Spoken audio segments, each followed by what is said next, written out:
Hi. Hey. Hey. Welcome to Girl Party, episode 4, surprise!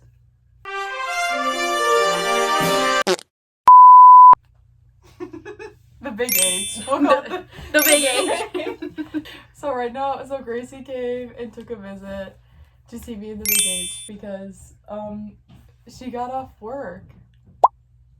Wow. So here we are in the big H. Here we are in the big H. In my room that you don't know the location is because you don't know what the big H is. You have no idea what the big H We're is. just gonna keep it that way. And okay, there are 958 incorporated U.S. cities with populations over 1,000 that start with the letter H. Houston, Texas. Honolulu, Huntsville, Hartford, Hollywood.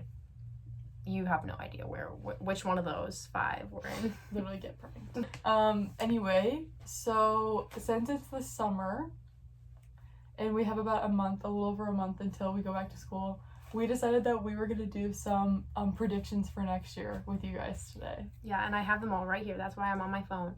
I'm not disinterested in you guys or Ellie. Aww. Gracie, do you want to go ahead and get us started? All right. So basically, the first prediction that I have is some context, my wing has 39 girls. We're getting 25 new girls on our wing. But I think my prediction is, I looked them all up on Instagram. Most of them are dating people. And I think 5 of those girls will break up with their boyfriends by Thanksgiving. And Gracie, what do we call that? And this is called the turkey drop. PSA! This is a PSA. This is a public service announcement. If you do not know what the turkey drop is, what is it, Ellie? So, for those of you who aren't informed, the turkey drop occurs in a college semester in which a freshman who has a high school boyfriend or girlfriend goes to college, is there until Thanksgiving. They go back home for Thanksgiving, are once again reunited with their high school boyfriend or girlfriend, and which they realize they don't want to be dating them anymore. And the realization may have occurred long before Thanksgiving, but that's usually the first time they're both home. So it's a little bit of a turkey drop, you know what I'm saying? If you're picking up what we're putting down. Yeah, so the turkey drop is a canon event. No hate to any of my guess, at least 5 of you freshman girls, if you're ever watching this, but it's a canon event, and I think 5 of them will have breakups with their home boyfriends. It happens. It happens. Nothing to be ashamed of. It's really nothing to be ashamed of. Truly. So then, the next prediction that we have is we're averaging 50% of Gracie's closest friends getting engaged.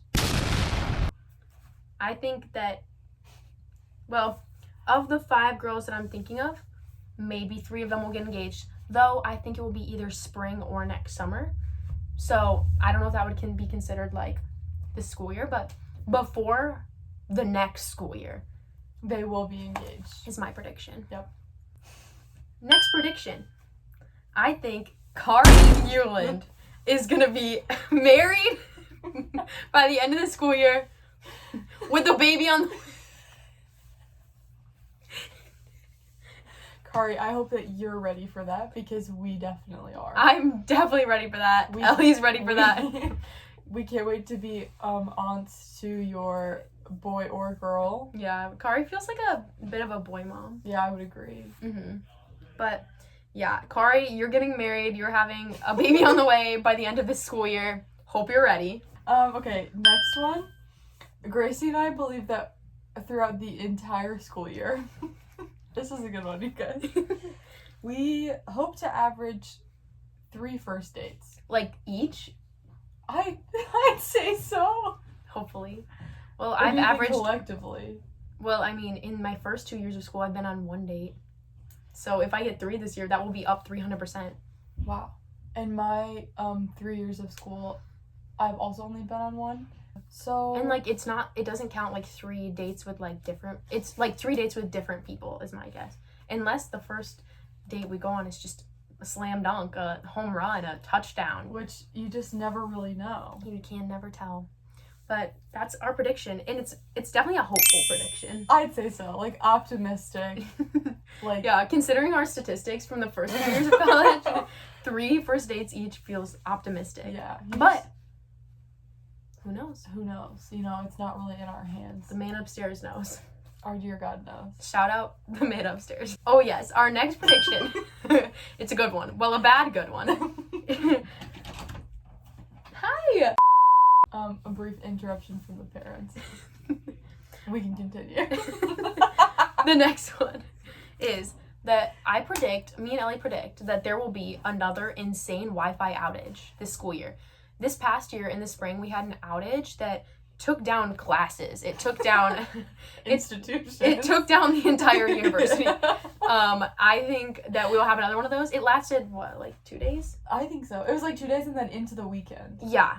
So it was like where we just like literally couldn't use our phones, couldn't use our computers, and like you could get spotty service every once in a while, but like it was just like really inconsistent. Yeah. So they would cancel classes because if we couldn't do our homework, we can't go to class. We can't take our quizzes. We can't do activities in class. So we just didn't have class. It was beautiful, honestly. It was one of those things where it's like, gosh, I didn't even know this was like possible. Yeah, it makes you realize how advanced our society is.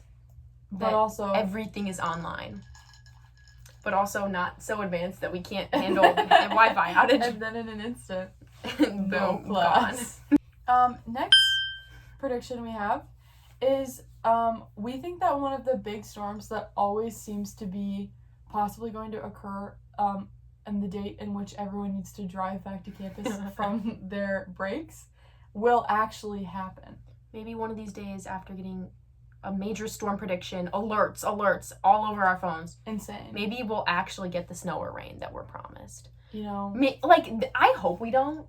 Right. Because it's always like the day we're coming back from Thanksgiving break, the day we're coming back from winter break, all that. Like J-term starting. Oh, sorry, there's a huge snowstorm. Sorry, we're going to get 12 inches of snow. We're going to get a whole entire foot of snow. Spring semester's starting. Sorry, we're going to be feet of snow. Yeah, we're going to be having at least 3 feet of snow. It will go up to your necks. And then all the moms on the Facebook page are panicking and they're like, I can't send my kid back to school. Like, how come classes aren't canceled? Like, this is just so ridiculous. And then, to no one's surprise, we get maybe an inch of snow. And I'm going to add a follow-up prediction. I predict maybe we'll have one snow day. We have never, in my time at Taylor, we haven't had any snow days. We had a delay once. Yeah. But I was in New York City on a trip with my class when the delay was. Yeah. And that was because of insane snow. Yeah. And I was in Ireland when we had the 2-hour delay. Yes. So Gracie and I didn't get it. We didn't get it. But it's so funny to me that they didn't just cancel classes that day. They delayed them by 3 hours. It happens. But my prediction is that maybe we'll have a snow day or like a very cold day. You know what I'm talking about? Yeah, I do. Maybe one day this year we'll have it. And honestly, I hope so. Snow days are awesome. They are. They're so fun. Especially just like you're cozy with all your friends. Drink some peppermint hot chocolate. Yeah. So, big storm, snow day. Yes. Next prediction, which is not a hopeful prediction, I hope this doesn't happen, is that I will change my major again. This is a joke. I've changed my major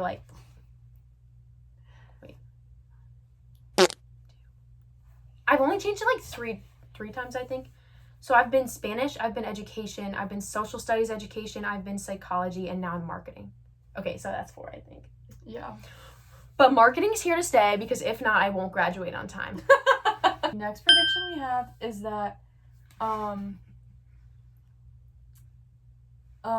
we're gonna both get the flu. Or some ailment. This also is not a hopeful one, but it's maybe more just like realistic. Like this last semester, the whole last year, I actually wasn't sick that much. Wow. Which felt crazy. Yeah. But because of that, I would like to make a big shout out to my dear friend Becca Swanson and the fact that she really put me on to emergency. Yeah, I take vitamin C pills. Yeah. And truly, like, when I tell you it's a game changer, like, it is. And whether it's placebo or not, it does the job. And so I just think, like, we should keep that in mind and just know when you're sick, emergency makes a difference. Yeah, another public service announcement. Whenever you start to feel sick, take as much vitamin C as possible. Just you can't overdose on vitamin C. I'm not a doctor, But my mom told me you can't overdose on vitamin C because it's water soluble. Yes, so if you don't need it, then you just pee it out and nothing else happens. Yes, my mom said the worst that could happen is that you'll get a little stomach ache. You're not gonna die. Oh, this next one, the word dingbat is gonna make a comeback. Dingbat. Anyway, but the word dingbat is gonna make a comeback. So start saying it, you guys. Because our campus is not very big, so it doesn't take that much to get a word trend going. Do you want to look up a definition for us? Yes. Just for those of you who are not familiar with the term dingbat, it's one that I learned in elementary school, and I have a fond affinity for it, and it often comes up in my vocabulary. I used it the other day with Gracie, and she was like, wow, dingbat. And I was Let's make it come back. Yeah. This is the definition. In colloquial U.S. English, it is an affectionate but slightly derogatory insult for someone who is goofy, eccentric, or empty-headed. I think it has the emphasis on empty-headed a little bit. Because it's kind of like, you goof, why did you do that? Like, where was your head at? Like, you weren't even thinking. You dingbat. Example. Ellie drops 5 things in one day. And I'm like, you dingbat, why did you do that? It's an affectionate but slightly derogatory term. So, yeah. Affectionate, though. So there you go. This is the grand finale, you guys. Because it was the finale of our year, too. It was. We saved the best for last because this has just been a tried and true experience. Like, this, I feel, is a prediction we feel. I feel confident in this prediction. 100% confident in this one. Could you give us a drum roll? The dishwasher is going to break again. In our dining commons. Moment of silence for the dishwasher that died this year. Yeah. Yeah, I mean, it just, like, it has happened every single year that the new dining commons has been open. It happened for us right at the end of this last year. And it was kind of one of those things where it's like, well, it's, like, been a little, like, it's been a few weeks now. Like, you'd think the dishwasher would be... You would think. ...fixed, but we continue to eat off of paper plates. They brought back the regular plates, but they... kept us with plastic silverware. Yeah. Mm-hmm. And then you could tell when they started to run out because then they started slowly filtering back in the metal silverware, but then we'd still have like plastic knives, which were horrible. I would like scoop peanut butter, boom, snapped. Not a good experience. No. But it's just one that we know is going to happen again. Anyway, you guys. Thanks for watching our predictions. Some of these are jokes. Some of these are going to happen. And you get to figure out which ones are which. Yeah. Mom, if you're watching, the changing my major one is a joke. I'm not changing my major. Also, Gracie's mom, if you're watching, I think it's really funny that you made Gracie's sister return the air fryer that she tricked your grandma into buying you for Christmas. Yes. And on that note, thank you for watching Girl Party. Hey, and this time, you guys, you really will see us again in August. In August. But we kind of split the middle a little with this. Yeah. Surprise. But yeah, thanks for watching Girl Party. I'm Gracie. And I'm Ellie.